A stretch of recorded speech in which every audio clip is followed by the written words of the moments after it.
I'm so very sorry and sad to tell you that Crackers has died. Graham Craker was known as Crackers, and he was bodyguard to our future king, Prince William, and to Prince Harry during the time when Diana died. In Harry's memoir, his ghostwriter wrote, "The driver had to keep pulling over so the bodyguard could get out and clear the flowers off the windscreen. The bodyguard was Graham. Willie and I liked him a lot. We always called him Crackers. We thought that was hysterical." And Crackers spoke of seeing Prince William walking his dog on the morning after Diana died. Isn't that sad? And he said that it was a comfort to William that Crackers walked behind Diana's hearse. Crackers was made a member of the RVO, the Royal Victorian Order, by the late Queen Elizabeth for services to the royal family, and we appreciate his duty and remember him. Rest in peace, Crackers. Welcome to the broadcast, my dears. Well, when we looked at Meghan's baby carrots yesterday, and I told you that I couldn't help but think of her husband's membership, you know, small and orange, and occasionally tugged by the wife, well, I must also admit to being somewhat disturbed, yes, I really was, quite disturbed, my dear, to see the sight and the sound of the king blowing on a larger version of that carrot. Did you see it, my dear? Yes, a musical vegetable. Have you ever seen anything of the like? Played by a king. You can't imagine the late Queen Liz doing that, can you? Can you imagine? Have a blow on that, Lizzie, love. Have a suck and a blow on that. I can't imagine it. And I'm not quite sure that I like it. I know that many people are finding it charming and amusing and whimsical, but I'm afraid I thought that he looked like a bit of an imbecile, but at least he was having a go, wasn't he, my dear? You know. But Henry did write Cabbages and Kings, didn't he? So there we are, vegetables and monarchs go together. This recorder was made from a carrot, and it was part of a jolly ensemble at a music reception at Windsor Castle, which was hosted by His Majesty. They are the London Vegetable Orchestra, and actually it was a lovely evening celebrating community music makers. I shouldn't be such a sourpuss, should I, my dear, or a sour fruit, and I should get in the spirit of things, I suppose. But it's a blessing to see the king look so well and happy, to be quite honest with you, my dears. He's been very busy as usual, and he was also at MAF, which is Mission Aviation Fellowship, to celebrate their 80th anniversary, as well as the 50th anniversary of Papua New Guinea's independence. The fellowship is believed to be the world's largest humanitarian air operator and flies to 14,000 remote destinations to deliver support to isolated communities, including access to medicine, technology and education. And His Majesty unveiled their new aircraft, which will deliver aid to the remote regions of Papua New Guinea, and he had the opportunity to meet with the staff and the volunteers. And as head of the Commonwealth, the King received the Honourable Shirley Botchway upon her appointment as the new Commonwealth Secretary-General at Windsor Castle, and what an elegant lady she is, isn't she? And I love the King's red tie. Very dashing. At Windsor Castle, the King presented honours to recognise the noteworthy at a ceremony of investiture. His chum Alan Titchmarsh was there, and he was receiving a CBE for his services to horticulture and to charity. Katerina Johnson-Thompson, what a silly name that is, Johnson-Thompson, I ask you. Someone's got to be having a laugh, haven't they?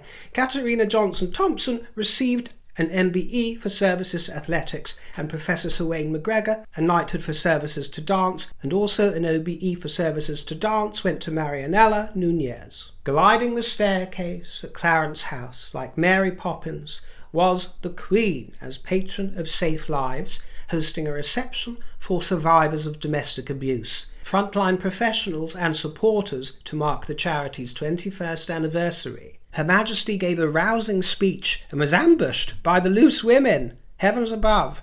They're all over her like a rash, weren't they, my dear? This is not the Groucho Club, ladies. This is Clarence House. It ain't the Groucho.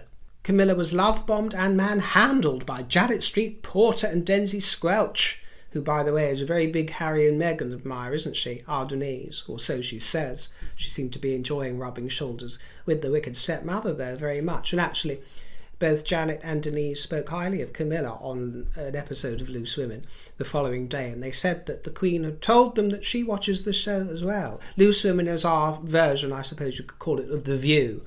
Although actually I think that Loose Women is a trillion times better than The View. I think The View is absolutely awful from what I've seen of it.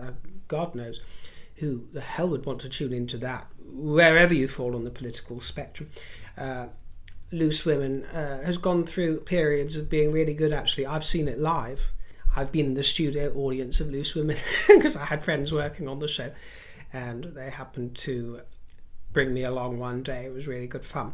About 100 guests were there hobnobbing with Her Majesty as the work of Safe Lives was highlighted, with tens of thousands now trained to support 200,000 adults and children so far. Isn't that wonderful? Another party, another cake to cut. And to celebrate 70 years since the first broadcast on ITV, the Queen visited the set of the ITV drama Trigger Point before attending a reception to mark the occasion and showcase talent across the network. Accompanied by the Chief Executive of ITV, Dame Carolyn McCall. Oh dear, Dame Carolyn McCall. She's the one who made Piers Morgan quit his job, didn't she? When he refused to backtrack over calling out Meghan's lies. I mean, she denies that, but Piers insists that it was Dame Carolyn McCall because Meghan had written to her to complain about Piers's behaviour. And here she is with the Queen. Camilla mingled with the cast and the crew, observing the team in action, and there were plenty of familiar faces at the reception, lots of household names of the kingdom, and another cake was wheeled out for her to cut, a clapperboard cake. And our sun-dappled Queen made an appearance with a gigantic egg, and if you're in London, you may spot a few of them about on your travels. Commissioned by their Majesties and painted by Alice Shirley, this green man Humpty Dumpty egg is just one of 120 egg sculptures forming part of the Big Egg Hunt for the organisation Elephant Family. An Elephant Family, as you might remember, was founded by the Queen's late brother, Mark Shand, the rather dashing, rather charming, rather sexy Mark Shand. Oh yes, handy shandy. He was lovely. It partners with conservation experts on the ground to tackle the challenges facing wildlife in Asia. And what about our handsome prince, our Big Willie? Well, he's been doing his good business, of course he has, in Scotland, but not in his role as the Prince of Wales, in his Scottish role as the Duke of Rothesay.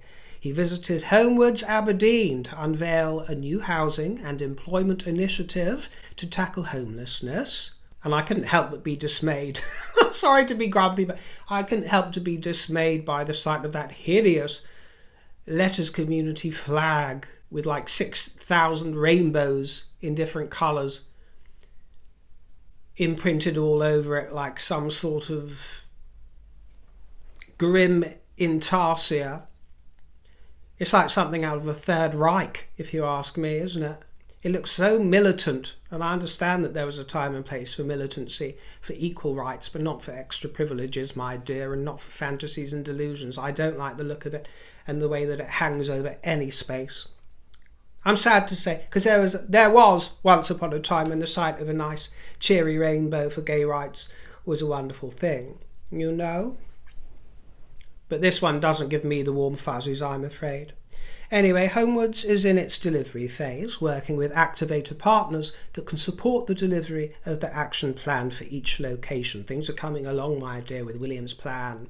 Things are coming along, and he was joined by the tycoon and the YouTuber now, Stephen Bartlett. Have you seen him on his channel, Diary of a CEO? Very good. And he's a Homewards advocate, as you might recall, and he's a wonderful ally for Prince William, by the way, because he's got a lot of influence as well, and a big platform. You know, this is a little fish compared to William's platform, of course, you understand, as future king, but he's got a platform nevertheless, and he loves William. He loves William. And actually, he would have made a fabulous brother for William and a fabulous Duke of Sussex, if you ask me. Can't they switch? Ditch the bitch and make the switch. And Stephen Bartlett was very enthused about William, and I always like hearing what he says when he compliments William. And he gave some interesting insight. He said, "Today was one of the most surreal, inspiring and proud days of my career, one I'll never forget for so many reasons. Prince William and Homewards realise that homelessness is an incredibly complex, systemic challenge. Spending time with Prince William has been incredibly illuminating. He's incredibly kind, patient and extremely hard-working, deeply knowledgeable and incredibly gifted at bringing people together. He's got a big heart, big ambitions, big cock," sorry my dear, little slip of the tongue there, "and a quiet determination to use his platform for good. What struck me most," so naughty, "what struck me most is how deeply he listens, not just to experts, but to those with lived experience on an issue. On a personal note, this whole experience has been incredibly surreal, so much of an honour that it's been hard to understand or articulate. I'm deeply grateful that Prince William would involve me in his work, and genuinely honoured that he takes the time to seek out my opinion on so many issues." Hang on a second, are you humble bragging, Stephen Bartlett? 1 minute this was about William, next minute it's about you and your valuable opinion. An easy trap to fall into in the age of social media, though, isn't it, my dears? An easy trap. Got to keep your wits about you or one's ego in check, do you understand? Now, we're going to return to royal matters later, but I am going to interject here on the subject of Snow White, because I received a question a few days ago from Nicholas in Blue, who said, "Dear River, I was wondering if you were going to watch the new Snow White film. It has flopped in the UK box office, underperforming compared to its massive budget, and has been criticised for being woke. I would be interested to hear your take on the matter, although I am guessing you are not planning to watch it." I did watch it, Nicholas, if that's your name, Nicholas in Blue. I did watch it. Indeed, I did. Surprise myself. At the Odeon on Holloway Road. I like taking myself off sometimes alone to watch a movie. There's something about hiding away from the world, isn't there, with a bag of, I don't know, popcorn or chockies or whatever it was. I had chockies. And losing yourself for a little while. And it was the only thing really that sort of piqued my interest when I was looking at the listings. Not much really interests me these days. Probably my fault for not really knowing what's going on out there, my dear. But of course I'd heard about Snow White.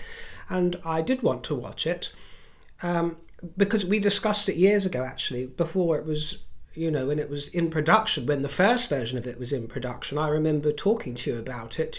I told you that a chum of mine was actually cast in it and remained in it even after the reworking. So a very good chum of mine is actually in that film. And so I had some insight that I wouldn't otherwise have had. And going by the press reports and all of the media furore, Rachel Zegler didn't really strike me as somebody that I would be happy to rub shoulders with. She came across as rather uppity and unlikable, if you ask me. But of course, I know that the press are the press and not to believe anything that I read at all. And I heard from my chum, who worked with her on the movie, that she's wonderful. My chum happens to lean to the left and a little bit, quite a lot further on the woke side of the spectrum, so perhaps it's not to be surprised, but according to my chum, she is absolutely wonderful. So, there are two sides to the coin, and I also bear in mind that there's a vast creative team attached to this production and any other like that. It's not just one person, is it? So I went into the cinema with a very open mind, I've got to tell you. The film is not awful. It is not awful. That's one thing I can say. It's not even so bad that it's good, because that would have been quite a lot of fun, wouldn't it, my dear? There were a couple of moments that were actually enjoyable. I actually really loved the CGI dwarves. They took in some criticism. Originally, they're going to be a band of bandits, a sort of woke selection of real live humans, but they were spun into animated CGI. The test audiences hated what they were shown, didn't they? From what we hear, I thought they were quite mesmerising. I loved looking at their expressions and their faces and their characters. Quite adorable, most of them. But it is unremarkable. You know, this was my overall impression, if it was an impression at all, of the film. It's unremarkable. I thought it was instantly forgettable. You know, one didn't leave with a sort of aura of Disney magic, if you will, sprinkled upon you. Quite a lot of it is actually Yawnsville as well, especially during some of the segments after it starts and after one of the big numbers. I would be surprised if it didn't put any kids out there to sleep. My mother told me, by the way, that Snow White was the first film that I saw in a cinema, ever. By the way, not in 1937, I'll have you know, but when I was about 5 years old, she says that she took me to see it on the big screen. But in this version of Snow White with Rachel Zegler, it is explained to us that she was named Snow White not because her skin was white as snow, but because she was born in a snowstorm. There's no Prince Charming in this version. It's some bloke called Jonathan. He was a bit of a wet blanket, if you ask me. Didn't strike me as any sort of heartthrob, really. A sort of beta male, if you will. Not that there's anything wrong with betas. I've known an awful lot of alpha men in my time, and sometimes they can be a bit of a bore. It depends what sort of alpha or beta. There's got to be some other letters of the alphabet out of there in Greek that we can place upon men. But the most irksome thing to me, actually, about the whole movie was the incarnation of the wicked stepmother. You know, when she turns into the old hag, which is surely one of the best bits of the original, and there was no crooked nose. I couldn't believe what I was seeing. You know, she wears all these aging prosthetics and special effects, and it looks kind of okay, but nothing like the caricature we're used to. But no crooked nose. I'm sorry. Is this supposed to be something in order not to offend people who might have a crooked nose as part of their heritage, or just a plain ugly? You know, I mean, just absolutely ridiculous. The old animated original just pisses all over this one, to be honest, my dear, in every single way. You can't escape that fact. If Rachel Zegler is the fairest in the land, by the way, as well, then there's either a very small population in that land or there's radioactive waste in the water. Sorry, I'm sorry. Fairest in the land, I ask you. She is striking for sure, I'll give you that. It's a striking face. A little bit similar to a sort of Jackie Onassis vibe, if you like. Not as attractive as Jackie O, but, you know, that sort of amphibious quality. A bit like a crazy frog. But then, so were the Ewoks. The Ewoks were striking in the same way, or Gizmo the Gremlin.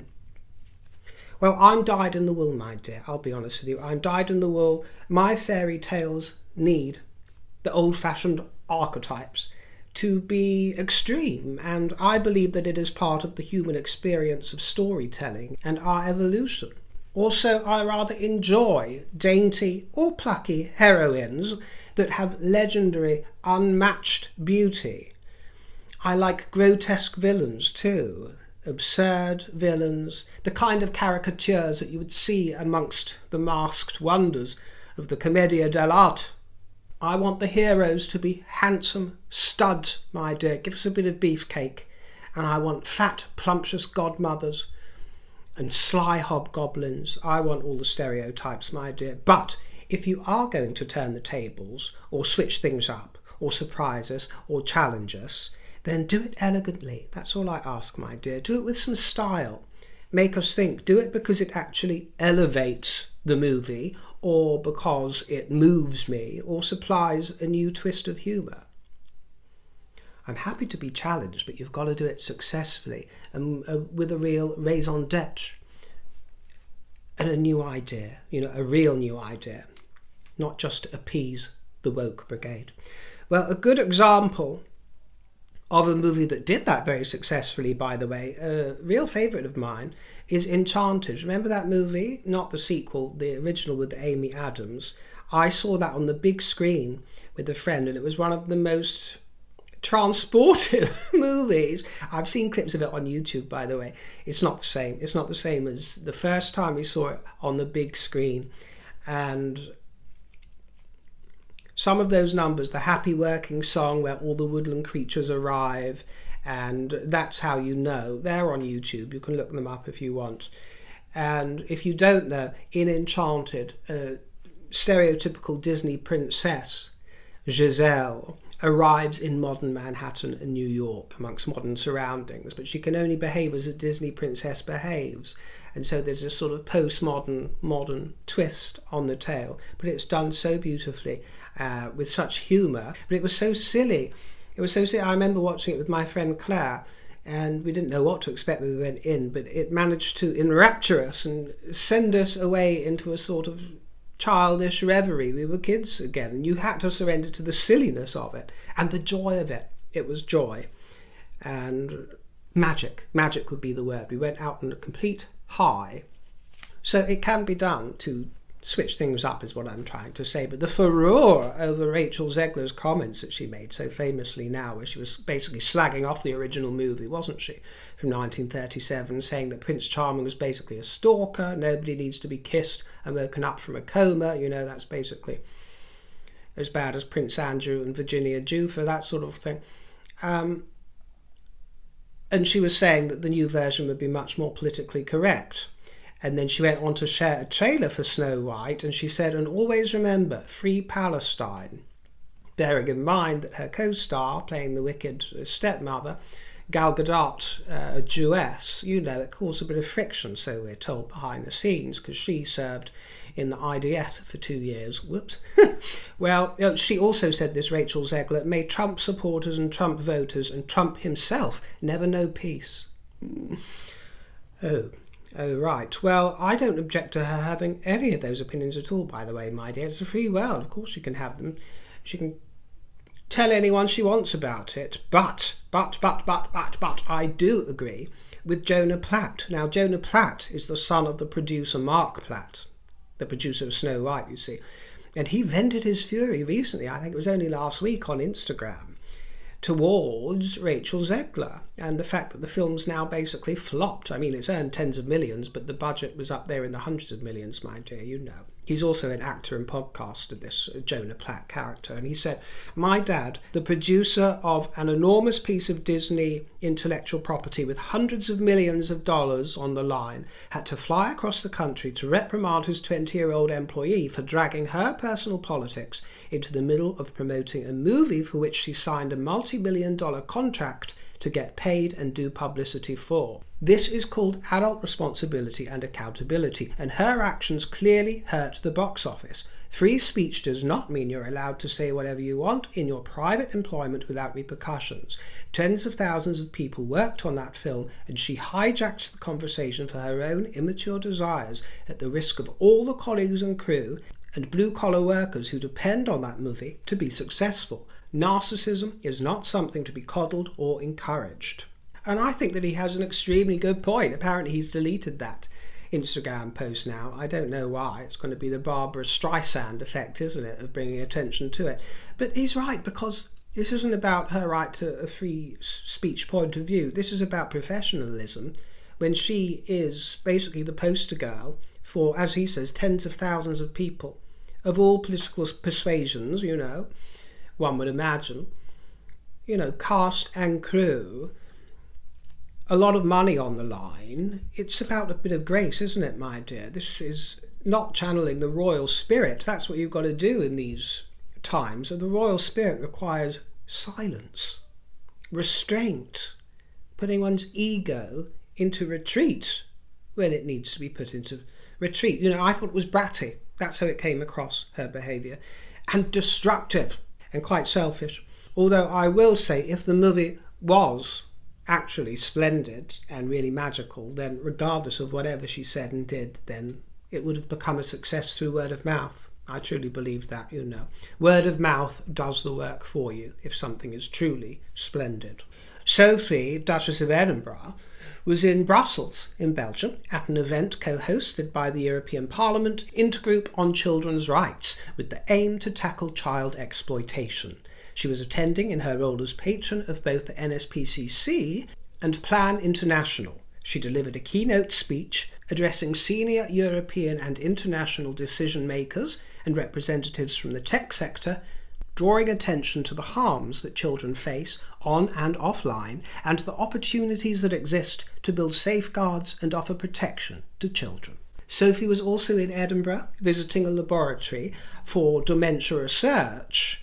It was founded by RAD, the charity of which Sophie is patron, and she was a spring dream in buttercup perfection. I'm ashamed to say, thinking about buttercups, that I haven't held one or plucked one for years.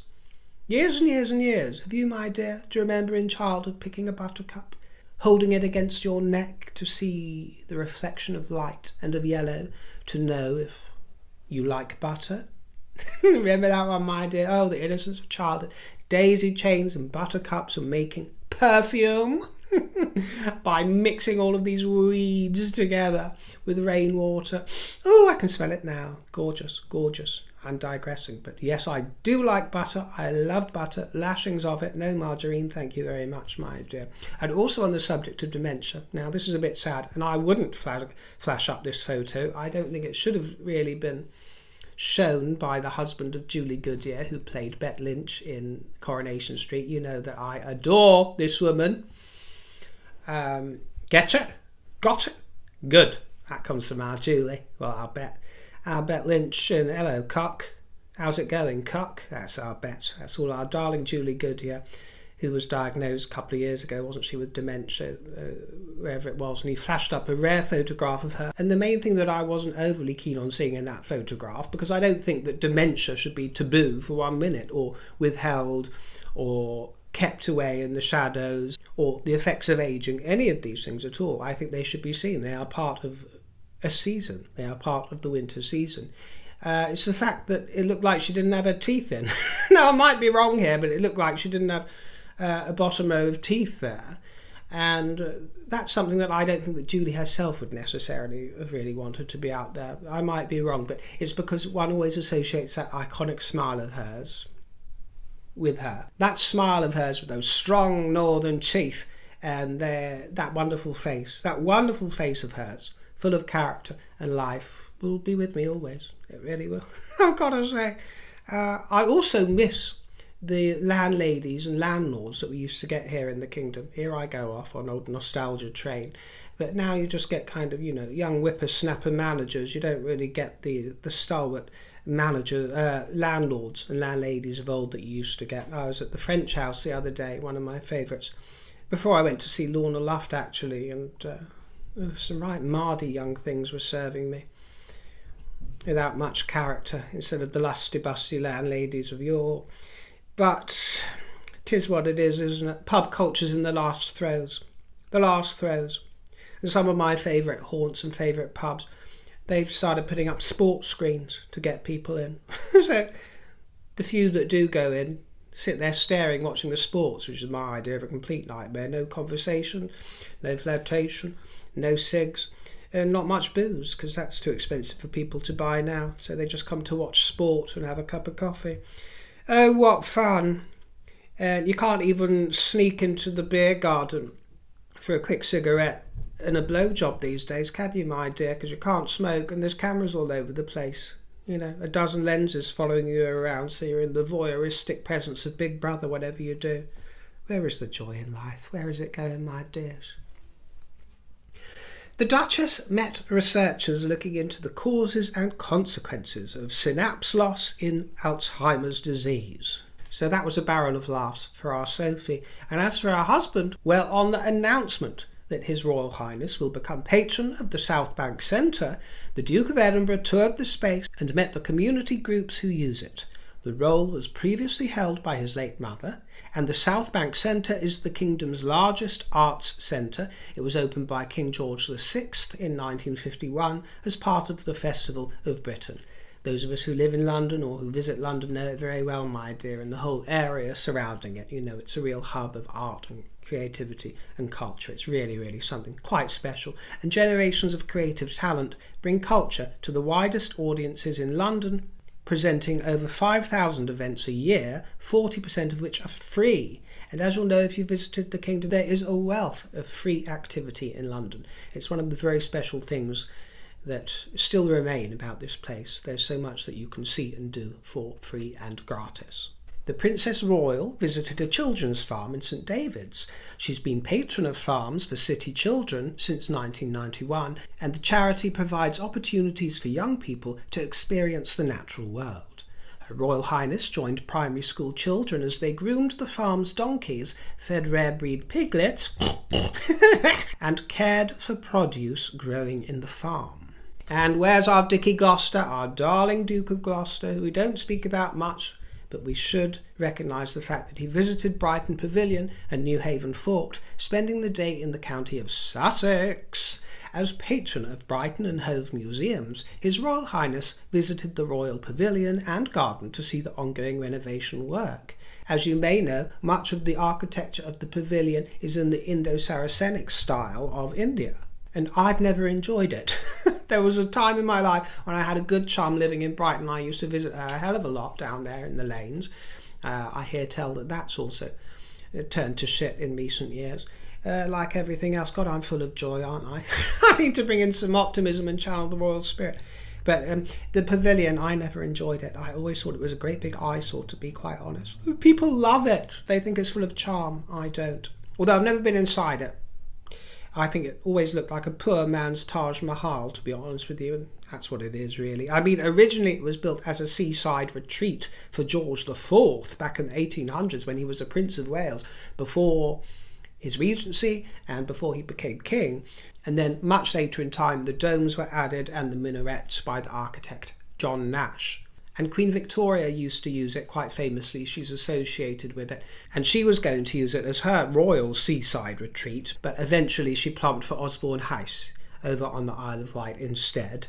And the pavilion was sold to the city of Brighton in 1850. Well, the Duke of Gloucester replaces the King as patron of Brighton and Hove Museums, and he had a good sniff around the pavilion and the 19th century fort, which has completed its multi-million-pound restoration. Thank you very much for joining me. Your company is greatly appreciated. If you enjoyed mine and would like to treat me to a cup of coffee, my tip jar is in the description box, and I thank you most sincerely. See you next time, my darlings. Take care, won't you? And toodle pip.